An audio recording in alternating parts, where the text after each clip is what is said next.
Hi guys, so Dr. Shruti here, and I'm very happy to do this session today because it's a very generalized topic rather than being a very anatomical session. This is about the Indian medical graduate we're talking about. Who is Indian medical graduate? So each one of you who are enrolled in MBBS or who have the plan of enrolling into MBBS in the future, once you pass out your residentship, that is after your theory and your CRI period, once you come out, you're now on going to be called as an Indian medical graduate. So let's just look into what exactly it means and what it takes for you to carry this identity of an Indian medical graduate. So who coined this term?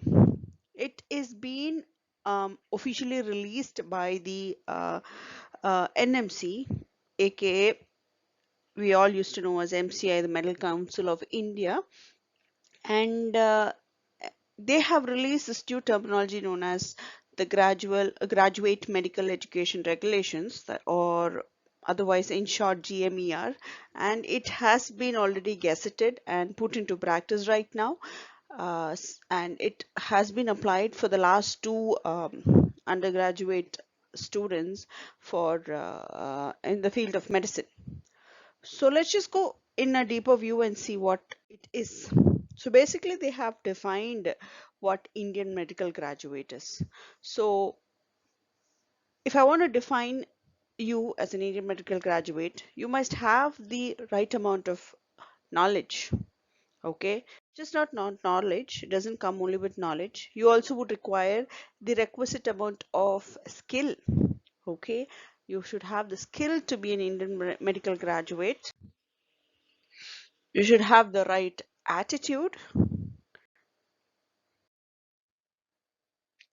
and know what is a value. You should know your own values. You should know the value of what you are, or whatever given scenario, the value of that particular event or time or whatever should be recognized by an Indian medical graduate.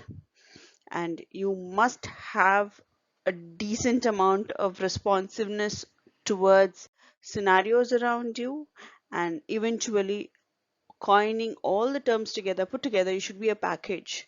And this package of Indian medical graduate is nobody other than you, who's going to become the first contact physician. You're going to be the physician of first contact for the community.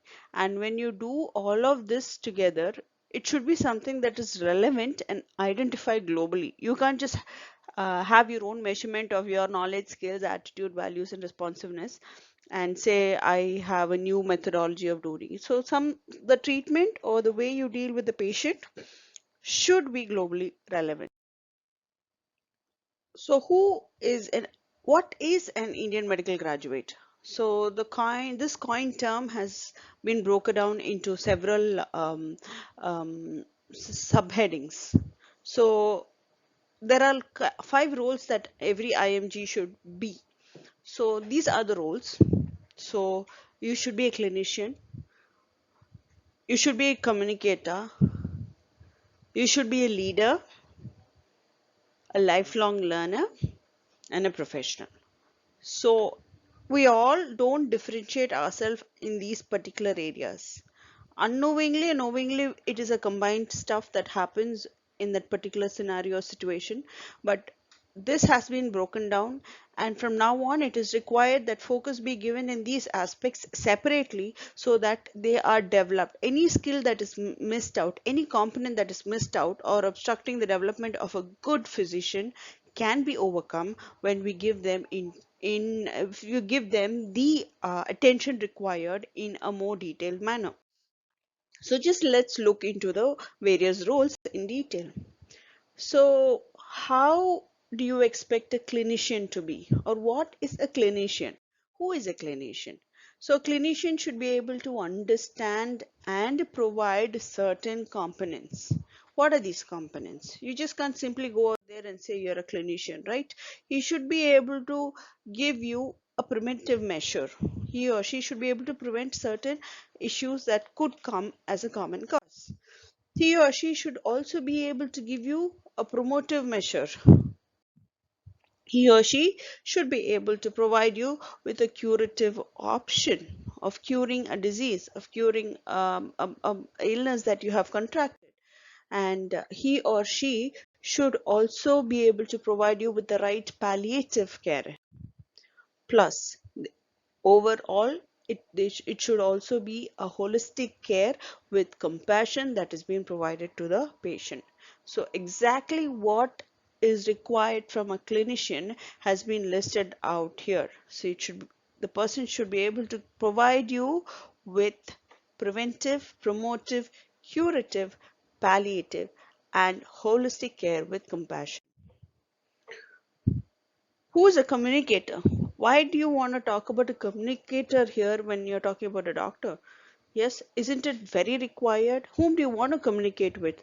Obviously, the first person, I'm sure all of you would be thinking is, yes, I communicate with my patients. Is that enough that you are able to communicate well with your patients? No. You should be able to communicate with the family of the patients. Is that enough? No.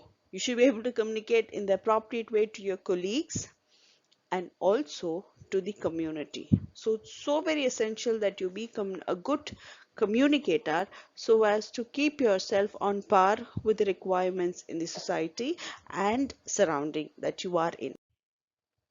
What else? Lifelong learner. My God, I know you always keep thinking we are in a curriculum which is, endless. You can never see the horizon. We think we see the horizon, but it is just not there. So what exactly are you supposed to be learning? You have to keep updating your knowledge no matter how much you've read, no matter how many degrees you've added on, how much of cherries you have on the topping. It's not required you stop. Similarly, you need to keep updating your skills no matter how n number of skills you might have mastered, but updating it is so very important in this particular profession. So you need to keep learning in every aspect of your life, especially as an Indian medical graduate. And yes, of course, you have to be the leader of the group. It doesn't mean that you step forward in front of everyone and say, I am the leader, I will take charge. You have to be a member of the team and still take up certain decisions. What exactly would you want to do as a leader? Okay, you should be able to stand up when need comes. You should be able to help the entire team to collect, analyze, and synthesis, and also communicate the data that has been received or perceived by you and your team. So that is what is a leader. It doesn't mean you just take the step forward and just march as per your pace or your requirements. And finally, who's a professional? Professional, you should. There are certain elements that are required in hand in hand with the professionalism. So that means if you are committed to certain terms, like you have to be committed to always be in part to excellence. You should always be committed to being responsive, committed to being accountable to patients, accountable to the community, and accountable to your profession. And you should always be ethical. So, in short, and finally ending this presentation, just a quick recap that remember, you guys are just not a simple doctor. You should be a clinician, you should be a communicator, you must be a leader, you must be a lifelong learner, and a professional. Putting all together, you will become the perfect Indian medical graduate. All these, you have the entire booklet of GMER put up in the website, so you can Google and download the GMER. And also, you will find the content of this in your curriculum volume where the competencies has been given. Right. And yes, I would like to dedicate the session to all these amazing kids who's going to become the doctors of the future generation, and hope you guys are going to turn this world into a better place. Thank you. See you later. Bye bye.